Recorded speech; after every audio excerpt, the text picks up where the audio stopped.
নমস্কার বন্ধুরা, আয়ানস and mamma's ওয়ার্ল্ডে সকলকে স্বাগত জানাই। আজকের এই ছোট্ট ব্লগটা একদম হঠাৎ করে ক্যাপচার করা একটা সুন্দর মুহূর্ত। আমাদের সামনেই এক বৌদি থাকে, তো আজ সকালে হঠাৎ করেই বৌদি বলে উঠলো যে হোলির সময় নাকি বজরংবলীকে মালপোয়া ভোগে দেওয়া হয়। আর বৌদি ভাবনা চিন্তা করেছে আজকে মালপোয়া বানিয়ে বজরংবলীকে ভোগে দেওয়া হবে। আর আমাদের যেহেতু কলোনির মধ্যেই মন্দির, তো তাতে অনেকটা বেশ সুবিধা আছে। তো বৌদি বলে উঠলো দুজন মিলেমিশে তাড়াতাড়ি বানিয়ে নেওয়া যাক। তো আমিও সকাল থেকে সমস্ত কাজকর্ম তাড়াতাড়ি কমপ্লিট করে অনেকক্ষণ হলো বৌদির ঘরে চলে এসেছি। প্রথম দিকে সমস্ত মিক্সড করা সমস্ত প্রসেস কমপ্লিট করে আমি স্টার্ট করলাম ভিডিও বানানো। আর বৌদি বসলো সেই ব্যাটারটার মধ্যে তিল মেশাতে। তো ব্যাটারটা ধরতে গেলে রেডি হয়েই গেছে, এইবার তৈরি করা হবে মালপোয়া। প্রথমে প্ল্যানিং করা হয়েছিল বৌদির ঘরে হাফ বানাবে আর আমি আমাদের ঘরে অন্যদিকে হাফ বানাবো। তারপরে ভাবনা চিন্তা করে বৌদিকে বললাম আমাদের ঘরে চলো একসাথে গ্যাসে বসিয়ে দেওয়া হবে। আর একই জায়গায় যেহেতু দুটো কড়াই চাপিয়ে করা হচ্ছে, তাই বৌদি সামলে নিচ্ছে। বৌদিকে ইন্ডাকশানে যেহেতু রান্না করে বেশিরভাগ, তো সিলিন্ডার ব্যবহার করে না। সিলিন্ডার একটা আছে, ওই ঠাকুরের কাছেই ব্যবহার করা হয়, তবে সিলিন্ডারটা শেষের দিকে।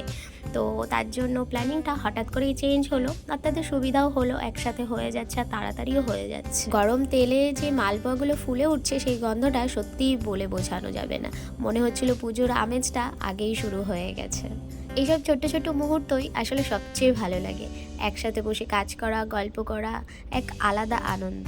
তো যাই হোক, আজ কিন্তু মঙ্গলবার, আর মঙ্গলবার ওয়েস্ট বেঙ্গল হোক আর ওয়েস্ট বেঙ্গলের বাইরে একইভাবে বজরংবলীর জন্য স্পেশাল একটা দিন আর স্পেশালভাবে সেলিব্রেশন হয়। তবে এই মালপোয়ার ব্যাপারটা কিন্তু আমার কাছে অজানা ছিল, সেটা আমি বৌদির থেকে আজকে জেনে নিলাম। আর মালপোয়ার রেসিপিটাও আমাদের দিয়ে অনেকটাই আলাদা। তো সব প্রস্তুতি শেষ করে আমরা বেরিয়ে পড়লাম মন্দিরের উদ্দেশ্যে। বৌদির হাজবেন্ড আমাদের গাড়ি করে দিয়ে গেলেন।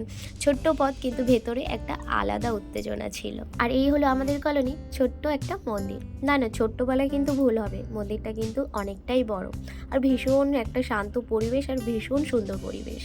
তো এখানে বসলে বা আসলে আর উঠতে ইচ্ছা করে না এমন। আর এই মন্দিরের ভিডিও কিন্তু খুব তাড়াতাড়ি আসতে চলেছে, তোমাদের সাথে অতি অবশ্যই শেয়ার করব। আর মঙ্গলবারটা যেহেতু বজরংবলীর স্পেশাল দিন, তো তার জন্য কিন্তু এই মন্দিরে প্রতি মঙ্গলবারই আলাদাভাবে বজরংবলীর সামনে পুজো ও পাঠ হয়। এই হলো মা দুর্গা, আর তারপরে মাঝেই আছে রাধাকৃষ্ণ, আর তারপরে আছে বজরংবলী। আর এই শিবরাত্রির দিন মন্দিরে বড় শিবলিঙ্গ স্থাপন অনুষ্ঠান সম্পন্ন হয়েছে। আর গণেশ চতুর্থীর সময় গণপতি বাপ্পার প্রাণ প্রতিষ্ঠা অনুষ্ঠিত হবে। সব কিছু রেডি আর কি। যাই হোক, দেখতেই পাচ্ছ যেহেতু আজকে স্পেশালিভাবে বজরংবলী উপলক্ষে বজরংবলীর স্পেশাল দিন, তাই জন্য তার সামনে সবাই বসে পড়েছে পাঠ করার জন্য। বসে পড়েছে বলাটা ভুল হলেও আমার, পাঠ কিন্তু শুরু হয়ে গেছে। সবাই বই নিয়ে এক এক করে বসেও পড়েছে, আস্তে আস্তে পুরো জায়গাটা ভরেও যাবে। এখন চলছে সুন্দরকাণ্ড পাঠ। আর আমি কিন্তু এই সময় থেকেই আমি আর কোনো ভিডিও নিতে পারিনি, কেন কি আমি চ্যানেল থেকে লাইভ করছিলাম। তো সেই লাইভ থেকেই স্ক্রিন রেকর্ডিং করে তোমাদের সাথে এখন সেইটুকু শেয়ার করছি।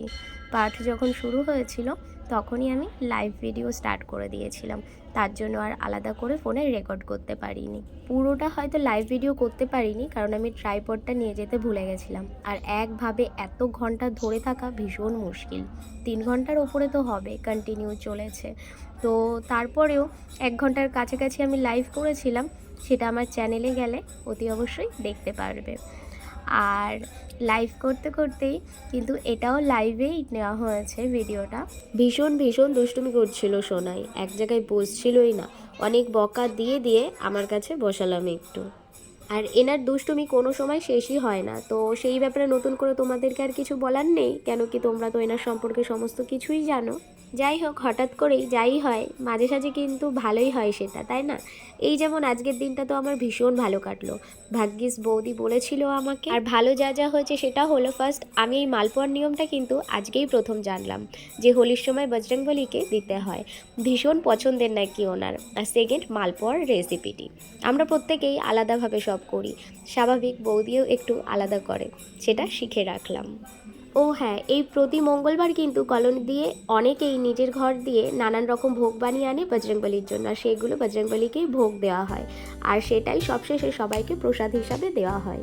তো যাই হোক, সুন্দরকাণ্ড পাঠ কমপ্লিট হয়ে গেছে, সবশেষে প্রসাদ বিতরণ হলো। সবাই একসাথে বসে প্রসাদ নিল। এই একসাথে থাকার মধ্যেই তো আসল আনন্দ, কি তাই তো? সোনাইকে সোনাইয়ের প্রসাদ দিয়ে দিলাম, আর কিছু বাচ্চা যেহেতু সেখানে বসেই খাচ্ছিল, তো সোনাইয়ের প্রসাদ নিয়ে সেখানে বসে খাওয়া শুরু করে দিয়েছে। তো অনেকটাই যেহেতু সময় হয়ে গেছে, তাই সোনাইকে বললাম এবার চলো ঘরে গিয়ে 3 জনে বসে খাওয়া যাবে।